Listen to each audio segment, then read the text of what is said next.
Hi guys, I'm sorry if I'm a little bit late with an update, but I haven't been feeling too well lately, so well, I had to take it easy for a while.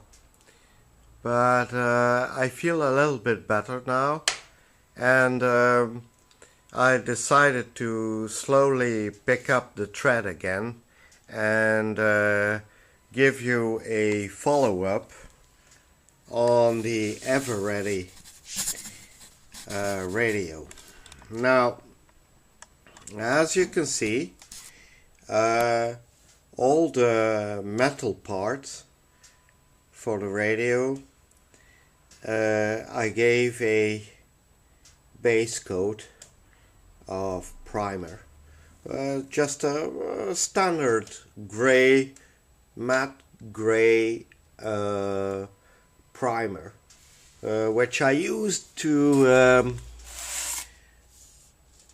give the metal parts on the back side and on the front side a base coat, so that I can finish it off with a permanent lacquer layer.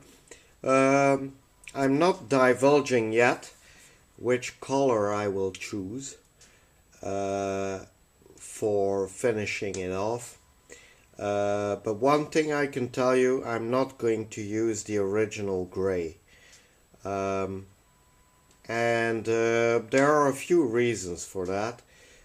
First of all, the main reason being that I want to use the EverReady as a, well, you could say a test case to see how far I can take the existing technology to finish it off.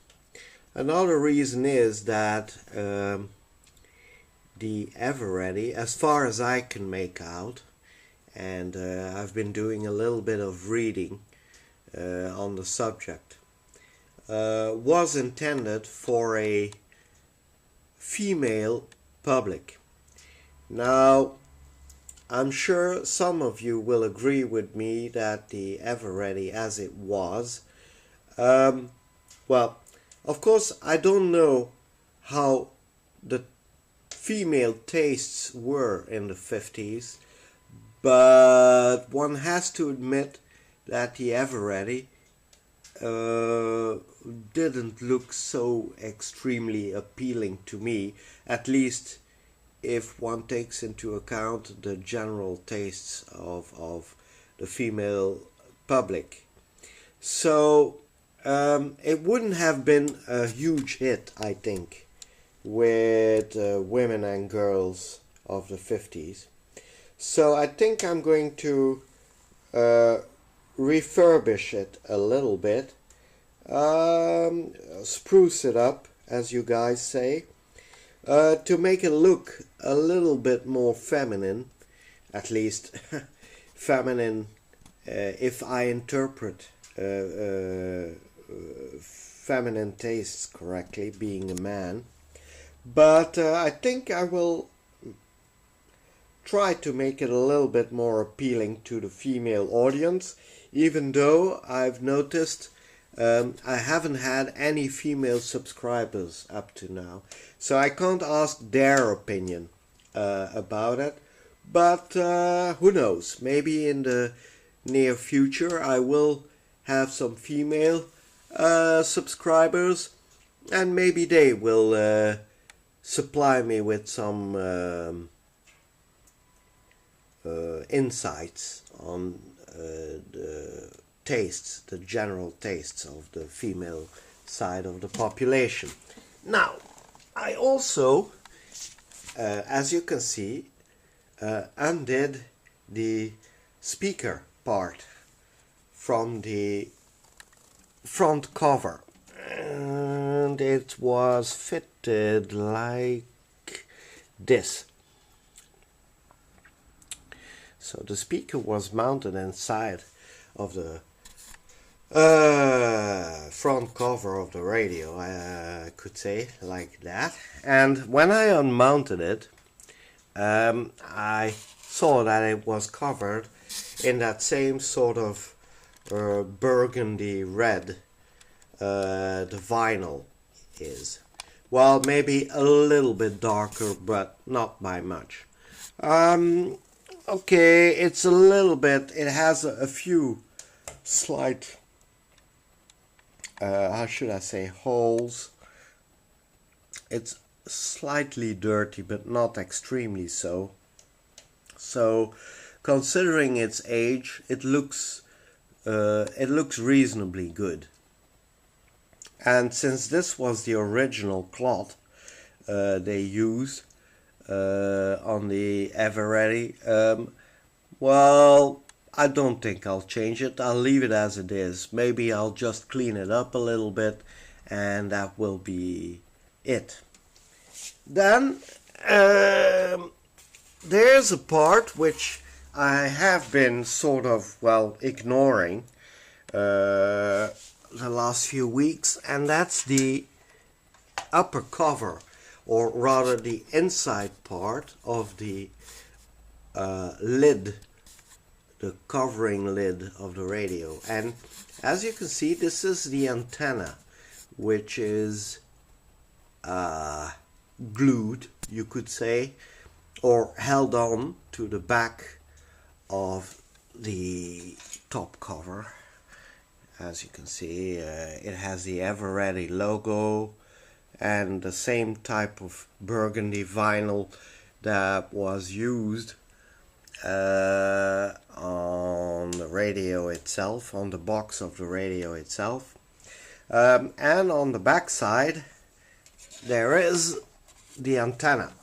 And the antenna consists of two coils of very, very thin copper wire. I might even say the same type of wire they use inside the IF cans. And the wire is glued or stuck onto tape and folded into a sort of a coil shape, and then held onto the lid, on the back side of the lid, with some cheap tape, Scotch tape. So I think I will replace the Scotch tape. Maybe I'll stick it on to the back of this cover with some other type of tape. I don't know yet. I won't do a lot to it because it's rather fragile, but I'll make it look a little bit neater. Anyway, it's connected to the radio itself, to the chassis, via this wire, this triple lead wire, which I unsoldered on the chassis. And one can assume that one coil is for medium wave and the other is for long wave. So yeah, I won't do a lot to it, except perhaps take off that old tape you see there and replace it with new tape. I'll see what is the neatest way of taking care of that.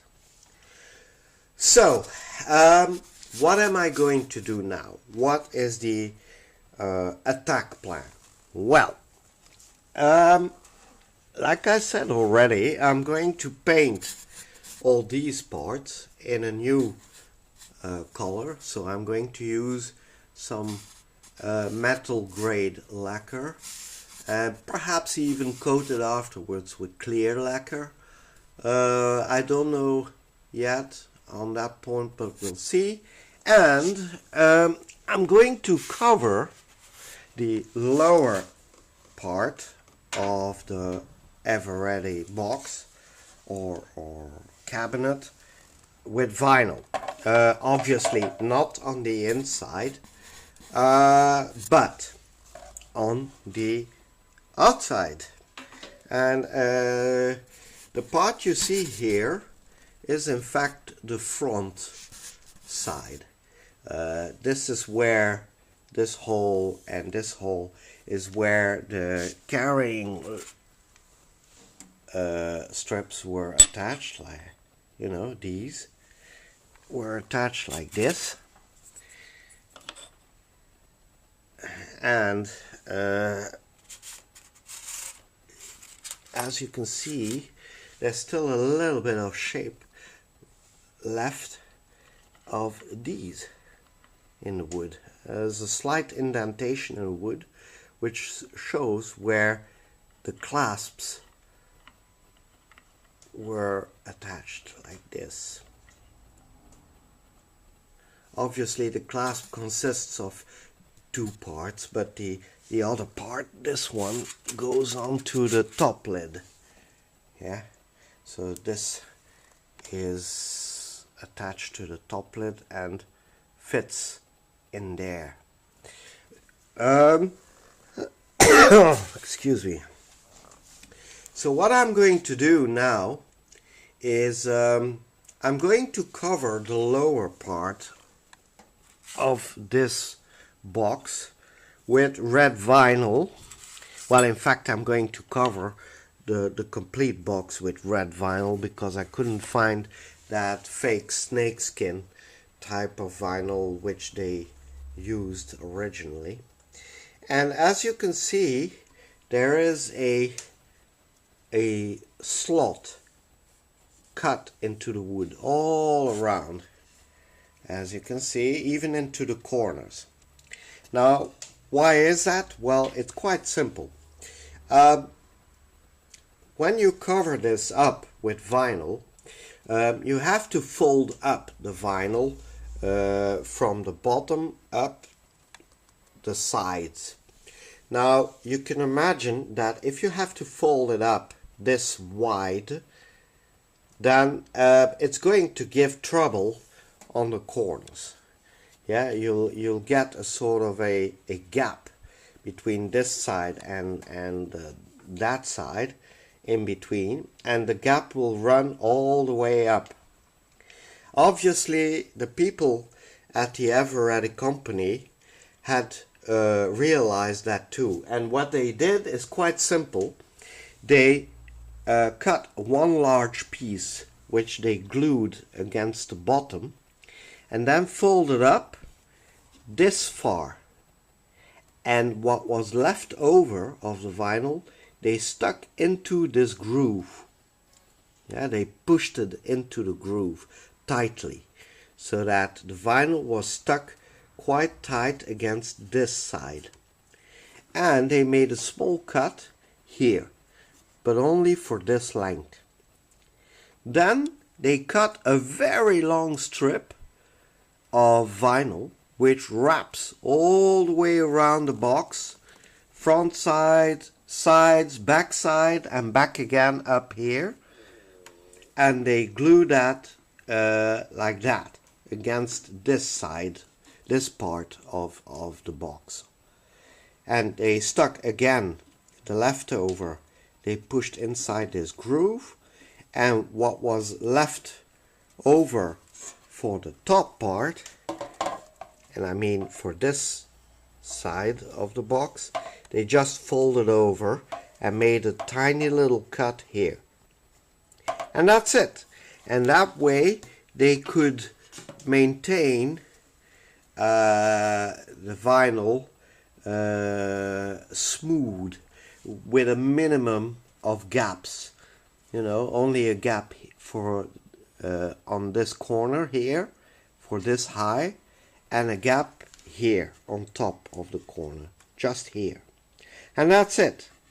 So I'm going to use the same tactic, and when I'm done, I'm going to show you the end result of wrapping it in vinyl. Once that is done, I'll show you what I'll do with the metal parts. Right?